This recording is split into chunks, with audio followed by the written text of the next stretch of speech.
Eye on Education, I'm Fred Martino. From time to time on the program, we cover issues that don't get a lot of attention in most classrooms, but affect our daily lives, sometimes in profound ways. Economic development is one of those issues. From jobs and recreation to housing and transportation, it's at the heart of thriving communities.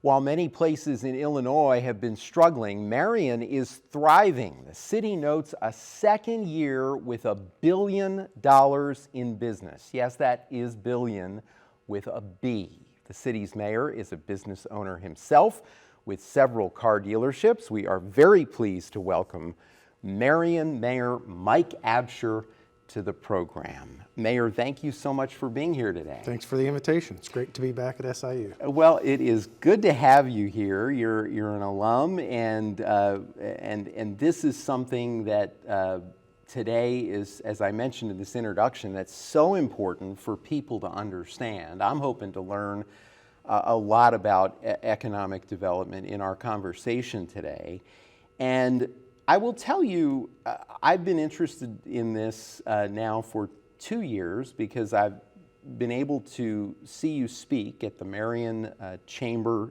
dinner. And this year you noted that Marion businesses have exceeded $1 billion in receipts for a second year in a row. Mm-hmm. Give me a sense of where this places Marion in the state of Illinois. Well, there's about 1,300 plus or minus municipalities in the state that report municipal sales tax, and that's where I base that number on. That's of the 1% portion of the sales tax that I think all municipalities get.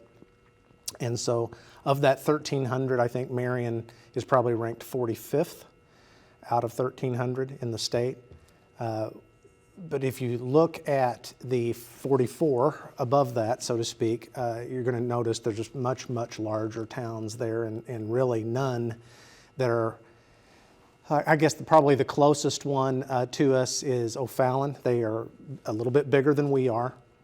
But beyond Metro East, you really have to get to Urbana, Champaign area. Springfield is larger, and then nearly all the rest of them are collar cities, or in the Cook County and Chicagoland area. So as far as deep southern Illinois, if you ranked it that way, we would be very fortunate indeed. And some would, just looking at the list you just gave there, would say that that's not really apples to apples competition because they're very close to metro areas like St. Louis or Chicago. Yeah, there's, the commonalities among some of those that we do, you would consider peers, I suppose, as most of them are on an interstate. As you can imagine, that is the lifeblood, I believe, of a retail economy anyway.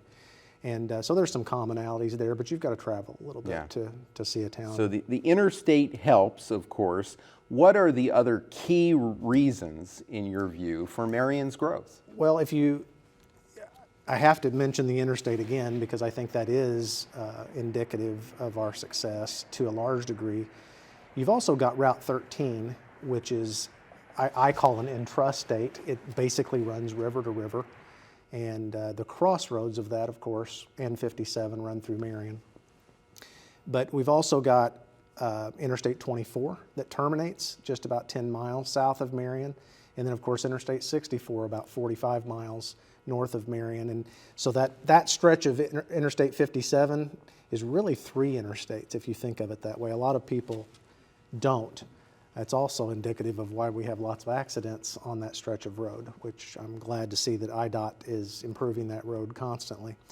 So really it's the convergence of all those arteries. I consider the blood arteries of our economy that help us out so much. But really beyond just that blessed geography, if you will, is years ago, many of our founding fathers of the city and those that were economic developers brought things to town like the Veterans Administration Hospital, for example. I think we've kind of lost that in the background to some degree. It's been there so long, you forget just what an economic driver in of itself that is, and along with all the retail that we have. Okay, well, in addition to the retail and also government positions like the hospital and others, Marion had incredible news recently attracting a FedEx distribution center. Tell me about that and how the city landed that project. Well, again, I think the distribution, Marion is uniquely positioned for distribution of all kinds, whether that's rail or road, and soon to be air additionally.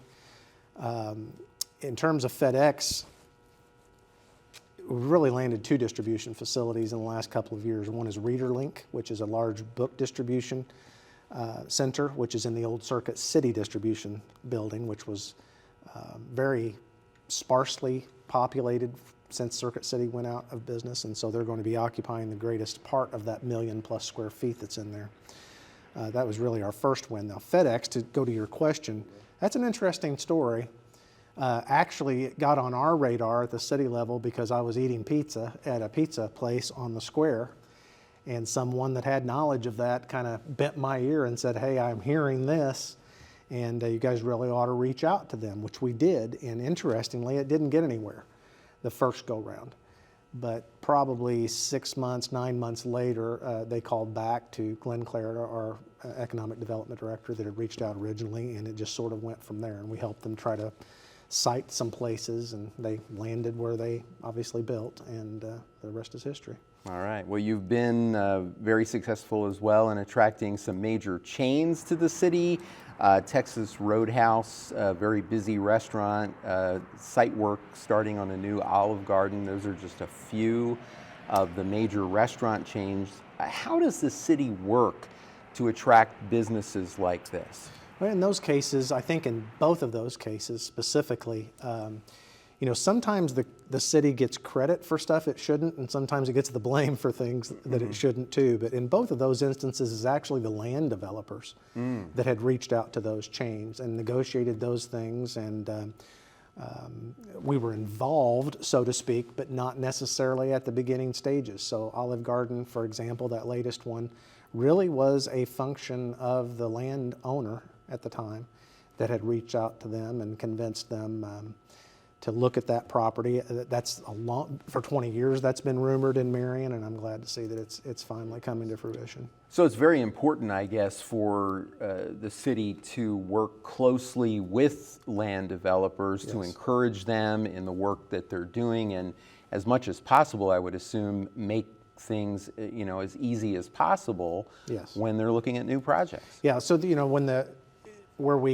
I think Marion has a unique also reputation, and I think it's well deserved, is that once those opportunities do come about, we very much try not to stand in the way and be helpful, and whether it's code requirements or whatever it is, try to work with them very proactively in making sure that their project goes smoothly and quickly so that they can start business. Okay, well, another major effort, you've already hinted at this, is Veterans Airport with a plan to add a new carrier, Contour Airlines.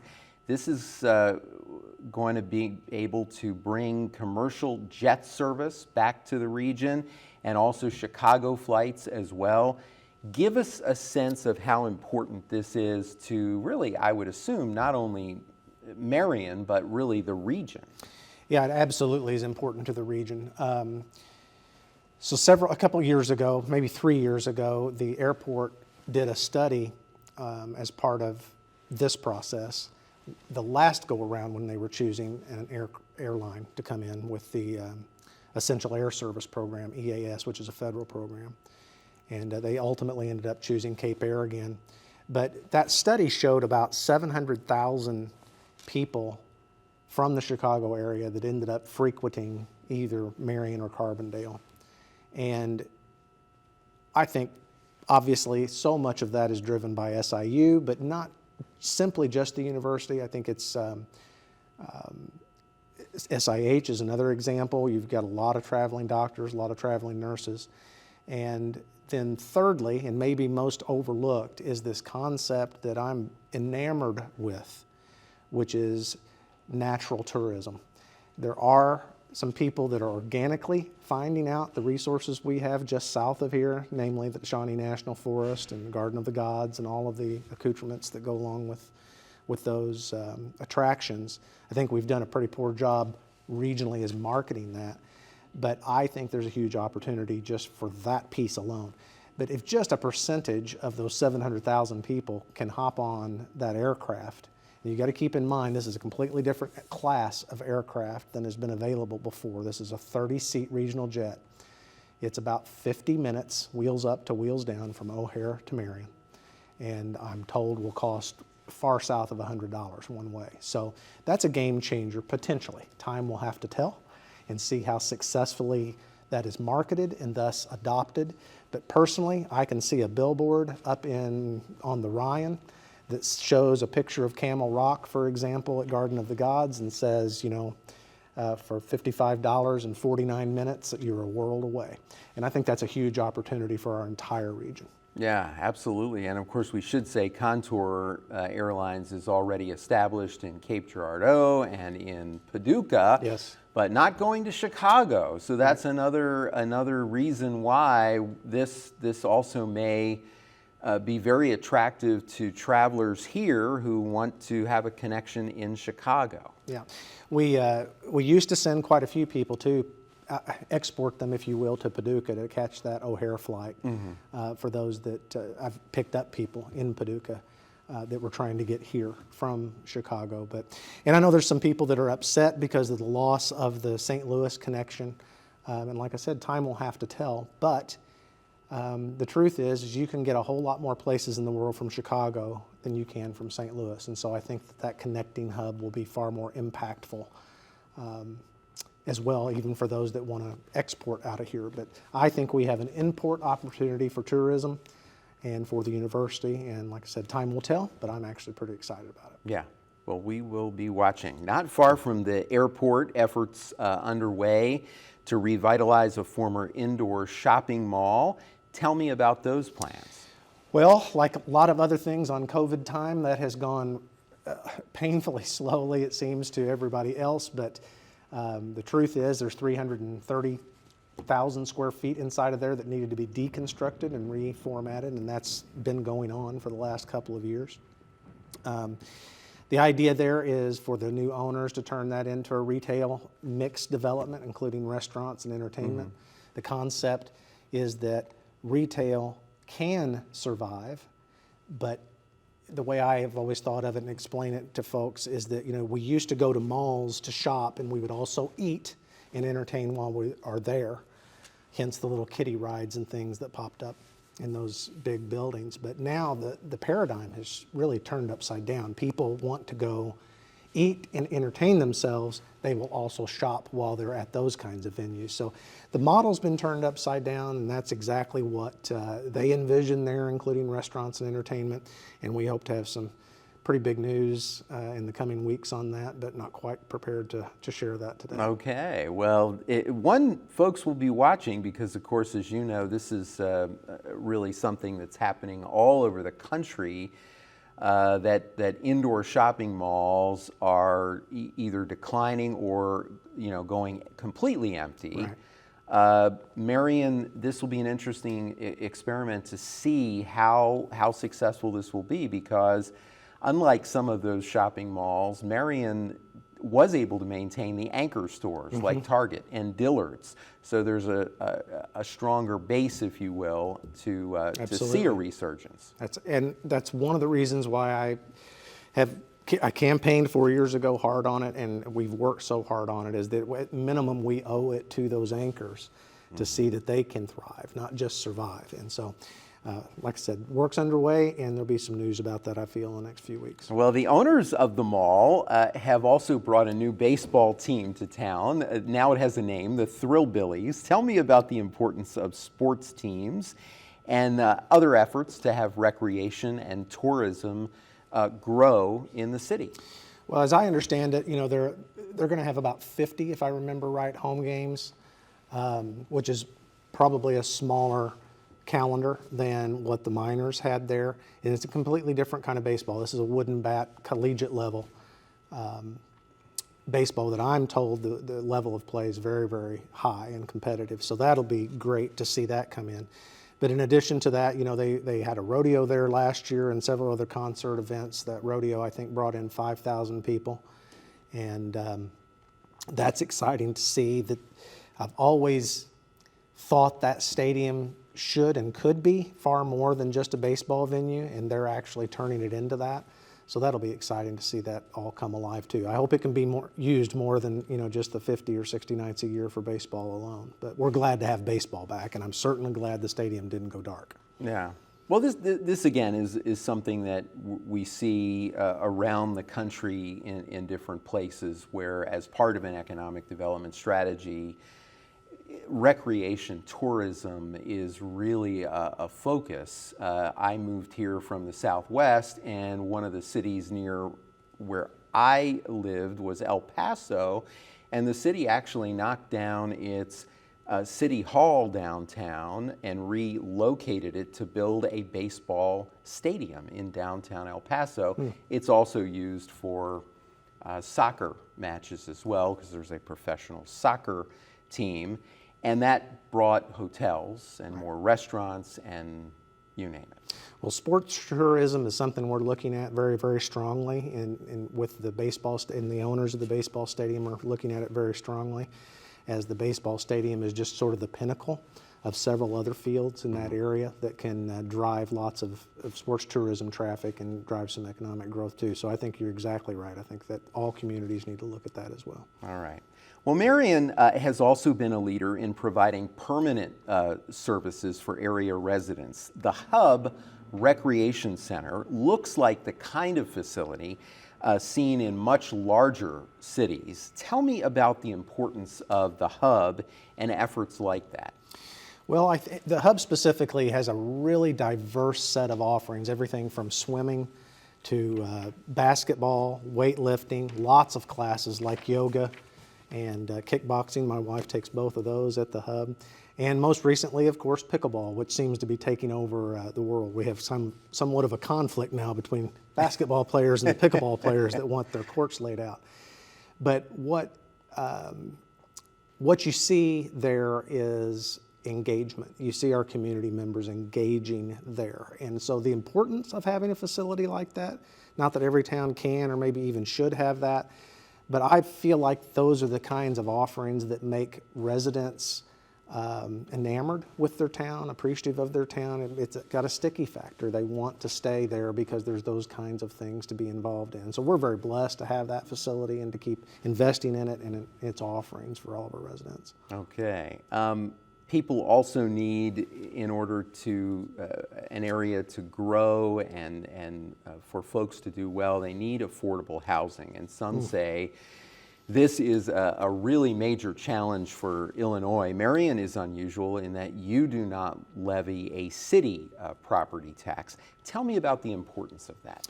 Well, that was a leg of the stool, so to speak, of a 2020 vision that the council approved, obviously right before 2020, when the world fell apart with the pandemic. But basically, because of our sales tax and our sales tax base, we're able to fund city services through that, and that was my argument.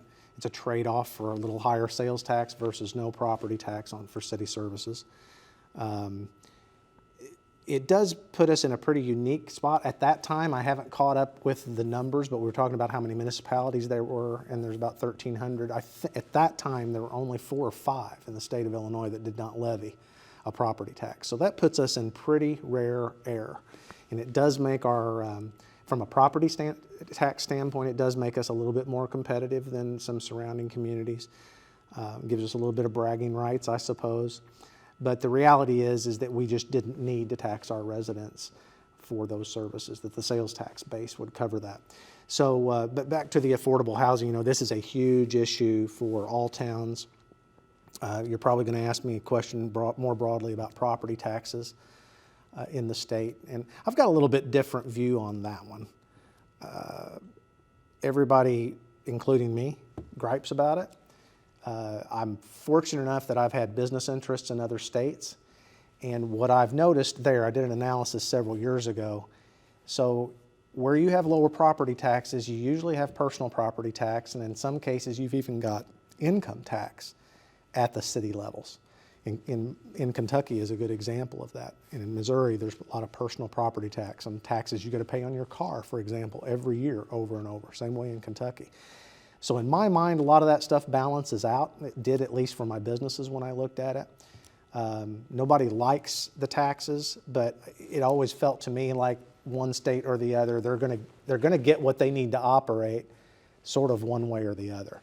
So we can maybe pile on the property tax front, and I would agree they're too high, but I don't know what the alternative is, and that therein lies the rub, so to speak, is what else do they decide to tax on other than property taxes. But I do think the state's going to have to address it at some point and figure that out. I don't have the greatest suggestion in the world. But. Okay. Well, do you think there are any improvements, any ways to make it more simple, more, fairly quickly? I think, I don't know about quickly. Nothing in government, I will tell you that, moves very quickly. Quickly, found right. that out the hard way. There's lots of, part of Illinois' problems, or at least the experts have characterized it as having a lot of taxing bodies in the state, probably more taxing bodies than any other state per capita. So I do think there needs to be an effort where it makes sense to reduce those taxing bodies when they have overlap of services. Executing that, on the other hand, is hard. Not it's easy. Very, very difficult. And so, but I think that has to be looked at, and just efficiency of government in general has to be looked at. Of course. So the city is also working to provide more options for rental housing. I wanted to ask you about that. Give us a sense of the work and how important that is to economic development. Well, so let me express this to you this way. And this is maybe the most important thing to leave you with, because I think this applies to all communities. It's one thing to go out and we're going to get jobs and this, that, and the other. That's great. But if the people that work at these companies don't live in your community, economically speaking, you're just providing services without getting them spending their sales tax dollars or their paycheck, if you will. So case in point, Eisen, which is our largest manufacturer, plus or minus has about 2,000 jobs.